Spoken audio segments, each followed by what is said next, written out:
প্রথমেই বলে রাখি এই ভিডিওটি শেষ পর্যন্ত দেখুন। মনোযোগ দিয়ে শুনবেন। হাই বন্ধুরা, তোমরা সবাই কেমন আছো? আশা করি ভালো আছো।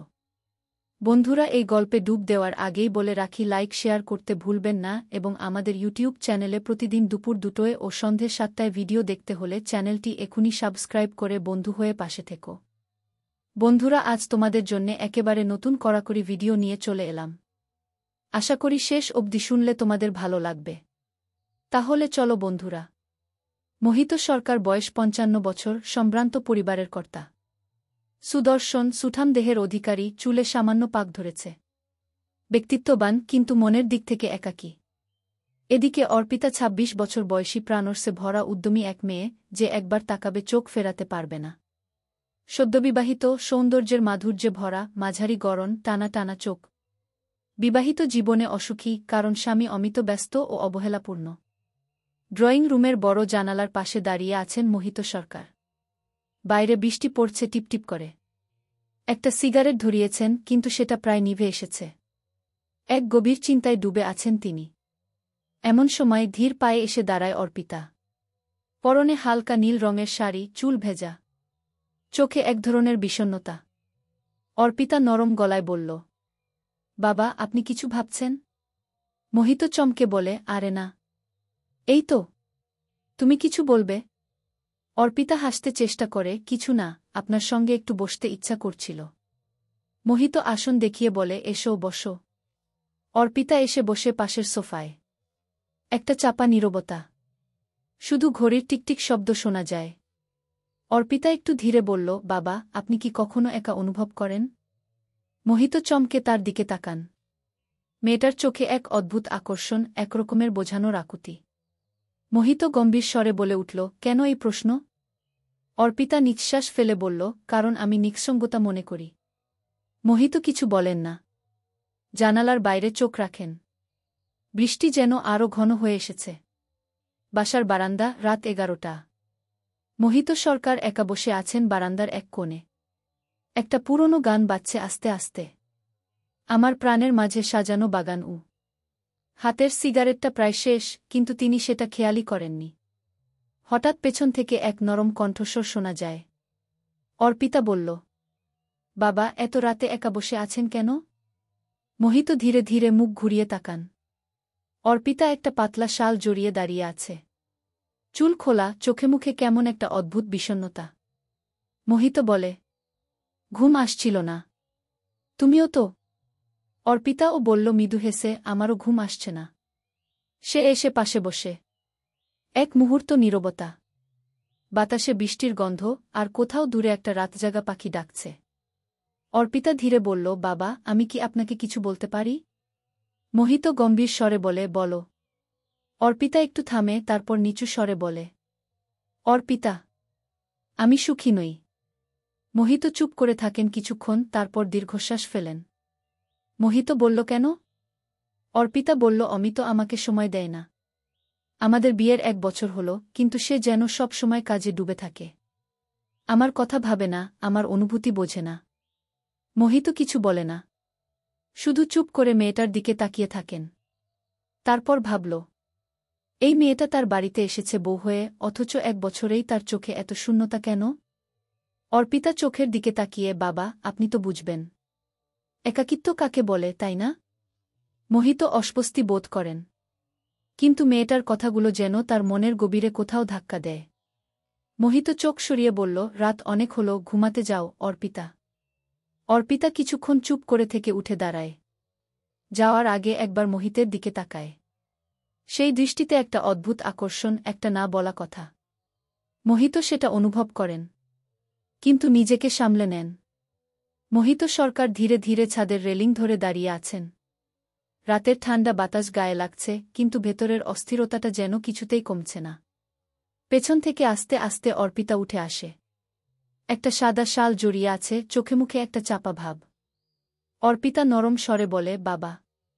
মোহিত এক মুহূর্ত চুপ করে থাকে, তারপর ধীরে ধীরে মুখ ঘোরায়। মোহিত গভীর স্বরে বলে, এখনো ঘুমাওনি? অর্পিতা একটু হেসে বলল, ঘুম আসে না। আপনি? মোহিত উত্তর না দিয়ে আকাশের দিকে তাকান। অর্পিতাও পাশে এসে দাঁড়ায়। বাতাসে শুধু নীরবতা। অর্পিতা ধীরে বলল, বাবা, আপনি কখনো অনুভব করেছেন কেউ যদি আপনাকে বুঝতে না পারে তাহলে কেমন লাগে? মোহিত এক মুহূর্ত চুপ করে থাকে, তারপর নিচু স্বরে বলে, হ্যাঁ, অনুভব করেছি। অর্পিতা এক দৃষ্টি তাকিয়ে বলে, তাহলে আপনি বুঝবেন তো আমার কষ্টটা? মোহিত এবার সত্যিই মেয়েটার দিকে তাকান, গভীর দৃষ্টিতে। মোহিত গম্ভীর স্বরে বলে, কষ্ট? অর্পিতা একটু থেমে বলে, আমি শুধু চাই কেউ আমার মনের কথা বুঝুক, আমার শূন্যতা অনুভব করুক। মোহিত অপ্রস্তুত হয়ে বলে, তোমার স্বামী? অর্পিতা কিছুটা তিক্ত স্বরে বলে, অমিত আমাকে বোঝে না। ওর সময় নেই আমার জন্য। আমি কি সত্যিই এতটা গুরুত্বহীন? মোহিত চুপ। এই মেয়েটা তার পুত্রবধূ, অথচ ওর কষ্টের প্রতিটা শব্দ যেন তার মনকে নাড়া দিয়ে যাচ্ছে। অর্পিতা ধীরে বলল, বাবা, আপনি আমাকে বোঝেন, তাই না? মোহিত এবার সত্যিই চমকে ওঠেন। কিছুক্ষণ কথা বলেন না। মোহিত নিঃশ্বাস ফেলে বলে, রাতে অনেক ঠান্ডা পড়েছে, ভেতরে চলো। অর্পিতা গভীর চোখে তাকিয়ে বলে, আপনি এড়িয়ে যাচ্ছেন, তাই না? মোহিত এবার সত্যিই অস্বস্তিতে পড়ে যান। মোহিত চোখ সরিয়ে বলে, কিছু বিষয় বুঝতে হলেও বলা যায় না, অর্পিতা। অর্পিতা আর কিছু বলে না, শুধু চেয়ে থাকে তার শ্বশুরের মুখের দিকে। একটা অদ্ভুত নীরবতা নেমে আসে, ঘর অন্ধকার, শুধু রান্নাঘরের হলুদ আলোটা জ্বলছে। মোহিত সরকার আস্তে আস্তে পানির বোতল নিতে আসেন। গ্লাসে পানি ঢালতে গিয়েই টের পান অর্পিতা ওখানেই দাঁড়িয়ে। মোহিত চমকে বলে, তুমি? অর্পিতা ধীরে বলে, ঘুম আসছিল না। মোহিত একটু কঠিন গলায় বলে উঠল, এটা তৃতীয়বার শুনছি আজ। অর্পিতা হেসে ফেলে, তবে সেই হাসির মধ্যে চাপা কষ্ট লুকানো। অর্পিতা গভীর চোখে, আপনারও তো আসেনি? মোহিত চুপ। দুজনের চোখাচোখি হয়। ঘরে কেবল ঘড়ির টিকটিক শব্দ। অর্পিতা নিঃশ্বাস ফেলে বলে, বাবা, আপনি আমাকে বোঝেন, তবু কেন এড়িয়ে যান? মোহিত চোখ নামিয়ে বলে, কারণ কিছু জিনিস অনুভব করা যায় কিন্তু বলা যায় না, অর্পিতা। অর্পিতা ধীর পায়ে তার দিকে এগিয়ে আসে। অর্পিতা বলল, আপনার চোখে গভীরতা দেখছি, তাহলে আপনি স্বীকার করছেন কিছু একটা আছে? মোহিত এবার সত্যিই অস্বস্তিতে পড়ে যান। পানির গ্লাস রেখে সোজা হয়ে দাঁড়ান। মোহিত কঠিন গলায়, আমরা ভুল পথে যাচ্ছি। তুমি আমার ছেলের স্ত্রী। অর্পিতা একটু কঠিন স্বরে বলে, আমি একটা সম্পর্কের নাম নিয়ে সারা জীবন অসুখী থাকতে পারব না বাবা। সম্পর্ক কি শুধু নিয়মের জন্য? হৃদয়ের জন্য কিছু নেই? মোহিত এবার চুপ। তার ভেতরে যেন এক ধরনের লড়াই চলছে। অর্পিতা ধীরে বলে, আপনি কি সত্যিই অনুভব করেন না? আমি আপনাকে অনুভব করি। মোহিত চোখ বন্ধ করে ফেলেন। অর্পিতা সামনে এসে দাঁড়ায়, একদম কাছে। অর্পিতা নিঃশ্বাস নিতে নিতে বলল, বলুন না বাবা। মোহিত এবার সত্যিই তার দিকে তাকান। তার চোখে দ্বিধা, লড়াই, টানা পড়েন। বাইরে হঠাৎ বাজ পড়ে, এক ঝলক আলো ঘরটাকে আলোকিত করে দিয়ে যায়। দুজনই স্থির দাঁড়িয়ে থাকে। রাত গভীর হয়েছে। বৃষ্টি থেমে গেছে। বারান্দার এক কোণে মোহিত সরকার চুপচাপ দাঁড়িয়ে আছেন। সিগারেট ধরানোর চেষ্টা করছেন, কিন্তু হাত কাঁপছে। আজকের রাতটা তার জন্য অন্যরকম, ভয়, টানাপোড়েন, আকর্ষণ আর ভুলের সীমারেখা মিলেমিশে একাকার হয়ে গেছে। পেছনে ধীর পায়ে আসে অর্পিতা। অর্পিতা শান্ত গলায় বলে, আপনি কি পালিয়ে যাচ্ছেন বাবা? মোহিত চমকে উঠে পেছনে তাকান। অর্পিতা তার দিকে তাকিয়ে আছে, চোখে গভীর কিছু অনুভূতি খেলা করছে। মোহিত গম্ভীর স্বরে বলে, আমি ঘুমাতে যাচ্ছি, তুমি যাও। অর্পিতা একটু এগিয়ে এসে বলে, সত্যি? মোহিত অস্বস্তিতে পড়ে। বলে, হ্যাঁ, সত্যি। অর্পিতা একদম কাছে এসে বলে, তাহলে চোখে চোখ রেখে বলুন, আমার প্রতি কিছুই অনুভব করেন না। মোহিত কিছুক্ষণ চুপ করে থাকেন। তার শরীর শক্ত হয়ে আসে, কিন্তু চোখ নামিয়ে নেন। তারপর অর্পিতা কষ্টের হাসি হেসে বলেন, আপনি বলবেন না, তাই না? মোহিত দ্বিধায় বলল, তুমি যা চাচ্ছ সেটা ঠিক নয়। অর্পিতা ব্যথিত স্বরে বলে উঠল, ভালোবাসা কখনো ভুল হয় না বাবা। হঠাৎ পেছনে কারো পায়ের শব্দ। দুজনই চমকে তাকায়। দরজার সামনে দাঁড়িয়ে আছে অমিত। অমিত মোহিতের ছেলে, যার স্ত্রী অর্পিতা। তার চোখ রাগে লাল, মুখ শক্ত। অমিত খুব গভীর ও শীতল স্বরে বলল, এ কি দেখলাম আমি? মুহূর্তে যেন সময় থমকে যায়। চারদিকে নিস্তব্ধতা। অর্পিতা পেছনে সরে যায়, মোহিত হতবম্ব হয়ে দাঁড়িয়ে থাকেন। মোহিতের গলাটা শুকিয়ে যায়, অমিত, শোনো। এটা যেমন দেখছ তেমন কিছু নয়। অমিত হেসে ফেলে, কিন্তু সেই হাসিতে ব্যঙ্গ, যেমন দেখছি তেমন কিছু নয়। তাহলে কি? আমি আমার বাবাকে আমার স্ত্রীকে নিয়ে মাঝরাতে দাঁড়িয়ে থাকতে দেখছি। ওর চোখে যে অনুভূতি দেখেছি সেটা কি? অর্পিতা এবার সরাসরি তাকায় অমিতের চোখে। একটু ভয় নেই, বরং একটা অদ্ভুত নির্ভরতা। অর্পিতা, স্পষ্ট গলায়, তুমি কখনো সময় দাওনি আমাকে অমিত। আমি তোমাকে হারিয়ে ফেলেছি বহু আগেই। অমিত ধমকের স্বরে বলে, এবং তুমি আমার বাবার কাছে সুখ খুঁজতে গিয়েছিলে? মোহিত এবার সামনে এগিয়ে আসে। মোহিত কঠিন স্বরে বলল, চুপ করো অমিত। সম্পর্ক এত সরল নয়। আমি কখনো। অমিত চিৎকার করে বলে, কখনো কি বাবা? কখনো কিছু অনুভব করনি? ঘরে যেন শীতল একটা বাতাস বয়ে যায়। মোহিত কিছু বলতে পারেন না। সত্যিই কি তিনি কিছু অনুভব করেননি? সত্যিই কি এই সম্পর্ক একটা ভুল? অমিত এক ঝটকায় মোহিতের দিকে এগিয়ে আসে, কিন্তু হঠাৎই দরজার কাছে দাঁড়িয়ে থাকা অর্পিতা দৃঢ় কণ্ঠে বলে ওঠে, থামো অমিত। সবাই স্তব্ধ হয়ে যায়। অর্পিতা শক্ত কণ্ঠে বলে, হ্যাঁ, আমি বাবাকে অনুভব করি। এবং হ্যাঁ, তিনিও আমাকে বোঝেন। এই বাড়িতে একমাত্র তিনিই আছেন যিনি আমাকে বুঝতে চেষ্টা করেছেন। অমিত হতবাক। মোহিত স্তব্ধ। এক মুহূর্ত নীরবতা, তারপর অমিত ধীর পায়ে এগিয়ে এসে ঠান্ডা গলায় বলে। অমিত ধীরে বলে, কিন্তু ভয়ঙ্কর শীতল স্বরে, তুমি কি চাও আমি এই সম্পর্ক মেনে নিই? অর্পিতা কিছু বলে না, শুধু চোখ সরিয়ে নেয়। অমিত দ্বিধায় বলে উঠল, তুমি কি এই বাড়ি ছাড়তে চাও অর্পিতা? অর্পিতা এবার তার স্বামীর চোখে চোখ রাখে। অর্পিতা ধীরে কিন্তু পরিষ্কার গলায় বলল, যদি সম্পর্কের মানে শুধু দায়িত্ব হয়, ভালোবাসা না হয়, তাহলে হয়তো আমাকে চলে যেতেই হবে। ঘরে যেন বিস্ফোরণ ঘটে এই কথায়। মোহিত চমকে ওঠেন। অমিত কিছুক্ষণ স্তব্ধ থাকে, তারপর ধীরে ধীরে বলে। অমিত কাঁপা গলায় বলল, তাহলে এটা কি শেষ? অর্পিতা চোখ বন্ধ করে ফেলে। চারদিকে নিস্তব্ধতা। মোহিত নিচু স্বরে বলল, না, এটা শেষ নয়। এটা হয়তো শুরু। সকাল হলেও বাড়ির পরিবেশ থমথমে। মোহিত সরকার ড্রয়িং রুমের সোফায় বসে আছেন, হাতে চায়ের কাপ, কিন্তু চায়ে কোনো চুমুক দেননি। তার চোখ ফাঁকা, যেন রাতের ঘটনার ধাক্কা সামলাতে পারছেন না। অমিত সামনের টেবিলে বসে আছেন, তার চোখে ঘুম নেই, শুধু প্রচণ্ড ক্রোধ।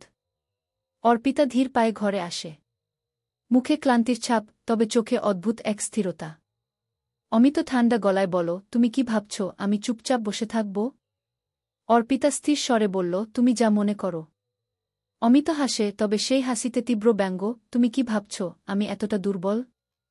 আমার স্ত্রী আর বাবার মধ্যে কি চলছে সেটা জেনে কিছু বলবো না? মোহিত এবার ধীর গলায় বলেন। মোহিত গম্ভীর স্বরে বলে, এখানে যা হচ্ছে সেটা সম্পর্কের জটিলতা। তুমি যদি আবেগের বশে কিছু ভুল সিদ্ধান্ত নাও, তাহলে তার ফল ভালো হবে না অমিত। অমিত রাগে ফেটে পড়ে, আবেগের বশে? ভুল সিদ্ধান্ত? তোমাদের সম্পর্কটাই তো একটা ভুল। অর্পিতা ঠান্ডা গলায় বলে, তাহলে সম্পর্ক কাকে বলে অমিত?